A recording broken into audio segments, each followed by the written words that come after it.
আপনার কাছে ফোনটা বিক্রি করছে, আপনি এখন কি মানে আরে ভাই আমি আজকে আইলাম ঢাকাতে 15 দিনের পর। আপনি 15 দিন আগের কথা যদি বলতেন তাও একটা কথা আসলো।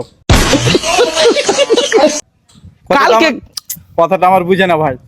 আমি আজকে সকালে নামছি ঢাকাতে, কথা বুঝতে পারছেন আমার? এটা আমার ব্যবসা, আমি ব্যবসা ছেড়ে বলছি। रुको जरा। আপনাকে মিথ্যা কথা বলে আমার লাভ মিথ্যা আছে? কথা বলতেছেন? আচ্ছা ভাই আমি এখানে দাঁড়াচ্ছি, দুটা লোক ডাকেন, কথাটা বুঝেন। আপনারাই দিছে, আবার আপনি দুটো লোক দেখেন। আপনি ছবিটা নিয়েছেন না রে ভাই? কালকে আপনি ফোন নেন নাই, কালকে আপনি বাংলা বাজার গেছিলেন না ময়লা? আরে ভাই আমি আজকে সকালে নামছি ঢাকায়, কথা বুঝতে পারেন না আমার? সিরাগুল হালাম, আপনি টিকিট দেখবেন আমার? আমি বল সিরিয়াল আমার হাজিরা দিবেন আমার? চলেন চেনেন আপনি আচ্ছা, আমাকে? আপনাকে টিকিট দাঁড়ান, দেখান। আপনি আমাকে চেনেন? আপনাকে আমি চিনতে যাবো কেন? ফের আবার ঠেক করে কি? আমি হচ্ছি কাজীপুরের ডন। আপনার